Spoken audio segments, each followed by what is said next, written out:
প্রাণপ্রিয় ভিউয়ার্স, আপনাদের মাঝে আজ নতুন একটি খাবারের বিষয় নিয়ে আলোচনায় এবং খাবারের শেয়ার করা। এটি হলো ভাত এবং আমাদের সবার প্রিয় লাল শাক। প্রাচীন আমলের মানুষ শাকসবজি চাষ করে তাদের জীবিকা নির্বাহ করছে এবং সাথে আছে ভাজা ডিম। আপনারা সবাই জানেন আজকে আমাদের বাংলাদেশে প্রত্যেকটি মানুষ ভাত একটি প্রিয় জিনিস। এটা ধর্ম বর্ণ নির্বিশেষে প্রত্যেকটা মানুষ ভাত সবার প্রিয়। তার সাথে যদি লাল শাক থাকে তাহলে তো কোনো কথাই নাই।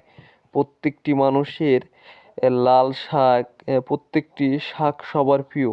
শাক সবজিতে অনেক ধরনের ভিটামিন আছে, যেমন vitamin C, vitamin A, vitamin D, vitamin ইত্যাদি ভিটামিন আছে শাকসবজিতে। তাই আল্লাহ তাআলার অশেষ নিয়ামত, তিনি মানুষের জন্য বিভিন্ন খাদ্য দান করেছেন। তার মধ্যে একটি হলো ভাত এবং শাক এবং ডিম।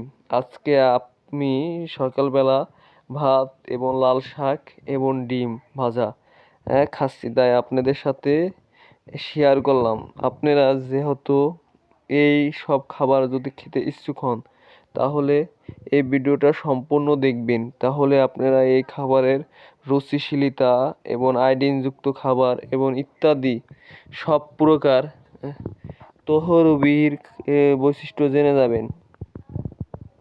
মানুষ প্রত্যেকটি জীবনে তার খাদ্য নালীতে খাদ্য দান করতে হয়।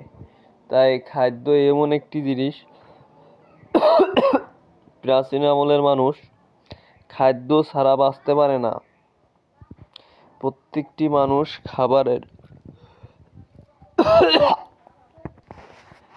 প্রত্যেকটি মানুষের খাবারের উপর নির্ভরশীল, তার জীবন চলে।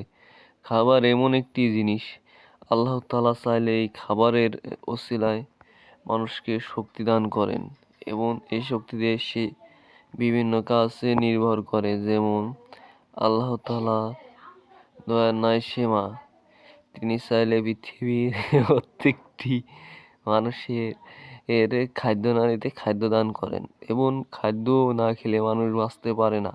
খাদ্য এমন একটি জিনিস, প্রাচীন মানুষের আমলে খাদ্যর জন্য অনেক বন জঙ্গলে অনেক পশু প্রাণী বিভিন্ন জাতের খাদ্য পুড়িয়ে প্রাচীন আমলের আগুন ধরাতো। তাই পরিশেষে একটি কথাই বলবো, রিজিকের মালিক আল্লাহ। আল্লাহ তাআলা আমাকে আজ লাল শাক এবং ভাত এবং ডিম খাওয়ার তৌফিক দান করছে। এই লাল শাক খুবই সুন্দর একটি শাক। এই শাক আমাদের খুবই উপকারে আসে। এই শাক দেখতে লাল, তেমনি খেতেও লাল এবং প্রাচীন আমলের মানুষ প্রত্যেকটি জিনিসের উপর একটা না একটা তরফা দিয়ে এই খাবার নির্ভরশীল করে। তাই আমরা সবাই আল্লাহ তাআলার শুকরিয়া আদায় করি, যিনি আমাকে এত সুন্দর খাবার আজ দান করলো। আজ বুধবার, আল্লাহ তাআলার একটি ভালো দিন। এই দিনে এই খাবার দান করার জন্য আল্লাহর দরবারে লাখো কোটি সালাম, লাখো কোটি প্রশংসা। তাই বলি লা ইলাহা ইল্লাল্লাহ মুহাম্মাদুর রাসূলুল্লাহ। আল্লাহ ছাড়া কোনো মাবুদ নয়।